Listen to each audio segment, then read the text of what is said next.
নমস্কার বন্ধুরা, তৃপ্তি রান্নাঘরে আপনাদের সবাইকে স্বাগত।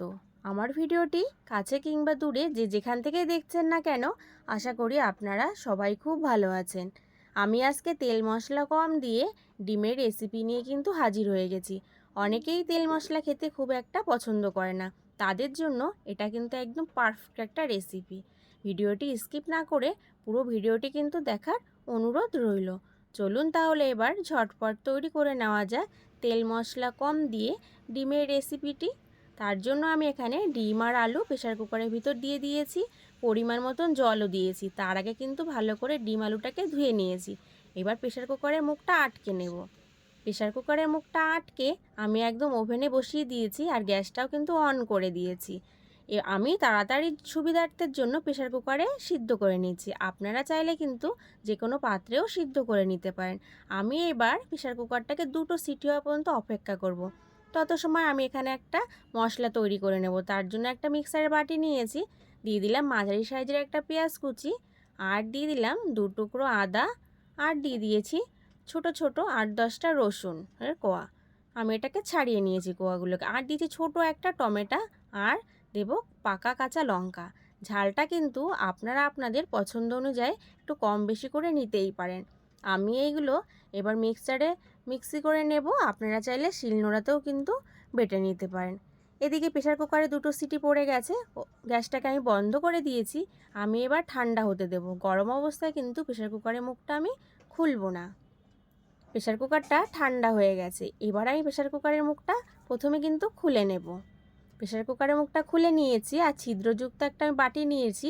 এর ভেতরে ডিম আর আলুটাকে আমি ঢেলে দিলাম, কারণ জলটা তাড়াতাড়ি ঝরে যাবে। ঠিক সেই কারণে আপনারা চাইলে যে কোনো কিছুতে কিন্তু ডিম আলুটা জলটা ছেঁকে নিতে পারেন।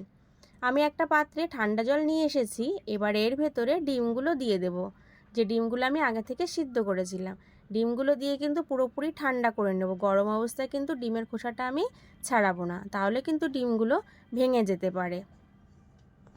ডিমগুলোকে আমি খোসা ছাড়িয়ে নিয়েছি। দেখুন ডিমগুলো কিন্তু আমার একটুও ভেঙে যায়নি। ঠিক সেই কারণে কিন্তু ডিমগুলোকে ঠান্ডা করে নিতে হবে।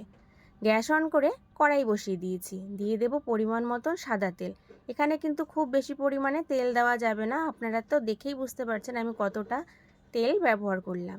এবার তেলটাকে কিন্তু প্রথমে খুব ভালো করে কিন্তু গরম করে নিতে হবে। অবশ্যই কিন্তু হাই ফ্লেমে করতে হবে। তেলটা যখন গরম হয়ে যাবে তখন এর ভেতরে দিয়ে দেবো নুন হলুদ মাখিয়ে রাখা ডিমগুলোকে কিন্তু আমি একটু ছুরি দিয়ে কেটে কেটে নিয়েছি, কারণ ডিমগুলো যখন তেলে ভাজা হবে ফেটে তখন গায়ে ছিটকে আসবে না। ঠিক সেই কারণে কিন্তু ডিমগুলোকে আমি একটু ছুরি দিয়ে কেটে নিয়েছি। এবার ডিমগুলোকে আমি নাড়াচাড়া করে হালকা করে ভেজে নেব। ডিমগুলো আমার ভাজা হয়ে গেছে। এবার ডিমগুলো আমি একটা পাত্রে তুলে নেব। ডিমগুলোকে এর থেকে বেশি ভাজার আর প্রয়োজন নেই। এবার ডিমগুলোকে আমি একটা পাত্রে তুলে নেব। ডিমগুলো কিন্তু আমার পাত্রে তোলা হয়ে গেছে। এবার ওই তেলে দিয়ে দেব সিদ্ধ করে রাখা আলুগুলো, যে আলুগুলো আমি ডিমের সাথে সিদ্ধ করে নিয়েছিলাম। এবার আলুগুলোকেও উল্টে পাল্টে ভালো করে হাই ফ্লেমে কিন্তু আমি একটু লাল লাল করে কিন্তু ভেজে নেব। আলুগুলো ভাজা হয়ে গেছে। এবার আলুগুলো ভালো করে তেল ছেঁকে একটা পাত্রে তুলে নেব। আলুগুলো আমার তোলা হয়ে গেছে। ওই তেলেই দিয়ে দেব হাফ চামচ গোটা জিরে, 2টো এলাচ, একটা দারচিনি আর 2টো লবঙ্গ। এলাচের মুখগুলো কিন্তু অবশ্যই একটুখানি ফাটিয়ে দেবে, নাহলে কিন্তু ছিটকে গায়ে আসতে পারে। এবার ফোড়নটাকে বেশ একটু হালকা সোনালি কালার করে ভেজে নেব। যখন ফোড়নটা থেকে একটা খুব সুন্দর একটা মিষ্টি গন্ধ বেরোবে তখন কিন্তু বুঝতে হবে ফোড়নটা আমার ভাজা হয়ে গেছে। তখন এর ভেতরে দিয়ে দেবো কিছু বাটা মশলা। বাটা মশলাটার মধ্যে আছে পেঁয়াজ, কাঁচা লঙ্কা, টমেটো, রসুন, আদা, যে মশলাটা আমি আগেই বেটে রেখেছিলাম। আর দিয়ে দিলাম স্বাদ মতো লবণ। লবণটা কিন্তু যে যার স্বাদ অনুযায়ী ব্যবহার করবেন। আর দিয়ে দেব পরিমাণ মতন হলুদ গুঁড়ো। আর দেব একদম ছোট চামচের 1 চামচ কাশ্মীর লঙ্কার গুঁড়ো। এটা কিন্তু সম্পূর্ণ আমি কালারের জন্য ব্যবহার করেছি। এবারে মশলাটাকে হাই ফ্লেমে নাড়াচাড়া করে ভালো করে কষিয়ে নিতে হবে, যাতে মশলাটা থেকে একদম কাঁচা গন্ধ না আসে। আর অবশ্যই কিন্তু নাড়াচাড়া করে মশলাটা কষাতে হবে, না হলে কিন্তু মশলাটা পাত্রের নিচে লেগে যেতে পারে। তখন কিন্তু এটা খেতে একদমই কিন্তু ভালো লাগবে না।